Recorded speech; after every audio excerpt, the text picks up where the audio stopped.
Welcome to Oxford Group. My name is Kim Møller. I'm the founder and I'm the group CEO. This story is about how it all began. What's really the DNA of the company? Why do we do as we do? In 1995, I was at a crossroad in my career. I had been 13 years at the Copenhagen Business School.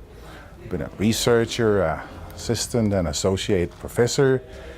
I had co-created what today is the Department for Business, Society and Communication. I have served my role at faculty committees and study boards. And I really loved the research, I loved the teaching, but I wasn't too fond of business school politics and administration, and I missed the kind of the team feeling. Then I was, for 2 years, research director at something called Strategic Forum, which is a private think tank. And I really loved the team spirit there. I loved how we made an impact, but I really missed kind of the depth of what we do. So in 1995, I was like, I can continue at the business school, I could go back, I can continue with the consulting, but I could also create a workplace and a company of my own, building on what I have learned works and at least what works for me. So my dream was, in terms of a workplace, to be part of a team that cared for each other, that together made an impact on society, on business, on people, and that worked smoothly together, so we didn't really need much administration or much management. In terms of a company, my dream was to combine 3 things. The research I knew from the business school, which was meaning that you're always clear on what is the context, you are transparent in what's your choices of methodology, and when you conclude, you don't conclude more, you don't conclude less, you don't conclude different from what evidence actually tells you. But I also learned from Strategic Forum, which was part of a media house, the importance of communication. So I wanted to combine good research with good communication, meaning language should be easy accessible, it should be combined with pictures and figures and graphs, so we could kind of be on level of what I see as the best business magazines. But also learned a lot from management consultants. And I would like strategy to be the 3rd component of what we did. Meaning, when a management consultant, at the best, when they start an assignment, they are clear from the beginning who's going to do what at the end. So they see that there are clear recommendations and clear actionable plans for who do what and when. Now, my concern starting my own company was to become a very local consultancy, only doing work in Denmark. Because in my previous career I had traveled a lot, worked abroad in different settings, and that's really the salt in my cooking. I would be very sorry to miss that out. So a good old friend of mine, also my old bass player in Møller's swing band from the 70s, Per Jenster, he was a professor at IMD in Switzerland, and he connected me to this guy, David Young, in the UK. David, who had started a company after a career with Henry Kissinger as Minister of Foreign Affairs in the US government. And he was producing what was called the Daily Brief. His company was called Oxford Analytica. So I went to see him in Oxford, and after a few beers and a few days at Alfred Street, number 5 in Oxford, and the Bear Inn across the street, we agreed that we could start up as the Nordic representation of Oxford Analytica. So we started 25th of November 1995, on my birthday, actually, in the backyard of Valkendorfsgade in the medieval part of Copenhagen. And actually, it was great fun to start up. We had a great spirit, and we in the beginning was actually only me. But soon we actually became more people, and by 1997 we were around 10 full-time academics. Now the problem we encountered there was we could only represent an Oxford Analytica in the Nordic countries, and we wanted to do work for the European Commission. So we had a challenge with our name. Also, to be honest, we never sold any subscriptions of Oxford Analytica Daily Brief. So it really didn't make that much sense in reality. So we wanted to change the name of the company so we could use it everywhere. We had become known as the guys from Oxford because nobody could ever remember Oxford Analytica. So we knew that to keep our brand value, we should be called something with Oxford, and it then became Oxford Research. Our first assignments were of course built on my references, on my background, first since I was the only person in the company. And part of my background was working with an American professor, Michael Porter from Harvard Business School. And I worked with him on his book, Competitive Advantage of Nations, which came in 1990, and introduced what was called the cluster concept and the model which was called the dynamic diamond.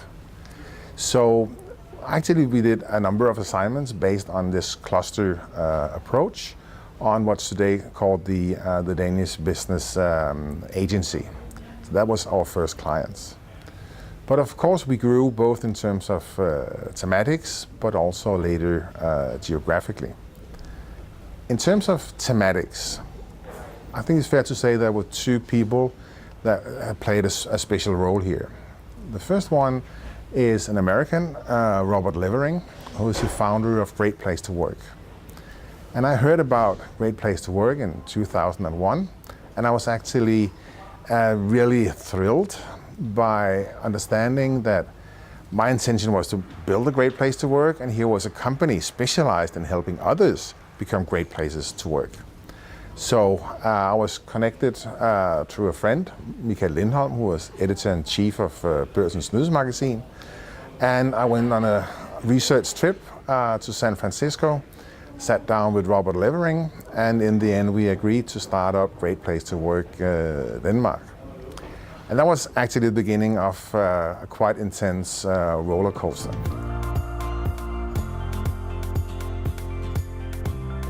Before we actually concluded the first year in Denmark, we were approached by the European Commission, who had heard about this concept and thought, "Ooh, it's great.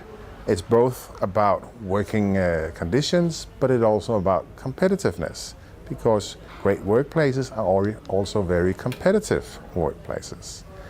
So we had an assignment, a big one. We had 1.2 million euros. It was a lot of money in those days, to start up Great Place to Work in all 15 EU countries at the time. So it was extremely intense, finding research partners, finding media partners, translating the concept into all European languages, and in the end host national Great Place to Work awards and even the first European list, which was published in Brussels in 2003. Later we also created a Great Place to Work Europe, and we singled out Great Place to Work Denmark from Oxford Research, where it all started. Another person that has meant a lot for this company, how we have grown, is Brian Bacon, who is an Australian management consultant. I was fascinated by his clarity of mind and his view on what is the role of business in society. So he said, big business especially is a huge part of the problems we face today, environmentally and socially, but they are also a huge part of the solution. So if we can help business transform for good, we actually help transforming the society for good. He also had some very good views on leadership. So he was saying Leadership is about context and choices. Context, first you have to focus out, you have to see the big picture, and then you focus in and see the narrow picture. And then you make your choices, and basically choices come from within. It's based on your intuition, on your learning, on your values. And leadership, he says, is about relations, and the conversation is the relation. So leadership is very much about relations. So in terms of structure, of coverage, we have changed over time and we will continue to change. But in terms of our core DNA, we haven't changed and we will not change. We still believe that we make the biggest impact when we manage to combine research, communication, and strategy. There's a lot of good research out there that is not really well communicated and therefore don't have much impact. There's a lot of good communication, but not with an actionable message, so nothing really happens. There's a lot of good strategic management work out there, but seldom it's based on evidence, so no action is taken either. So we still believe when we combine strategy, communication, and research, we make the best to help our clients to make the right decisions. To boil it down, we have 3 core values. We believe that we have to be responsible for ourselves, for our colleagues, for our clients, for the society that we are part of. We believe integrity. I mean, we conclude what you can conclude on evidence, no more, no less, no different. And we believe in creativity. We believe that there's always more than one solution to a problem. There's always more than one thing you can do, and we have to come up with this. So in essence, you can say we are very agile in our structure and in how we work, in what we do, but we are very conservative in why we do it. We do it for providing knowledge for a better society, helping workplaces to become great, and helping business leaders to transform business for good.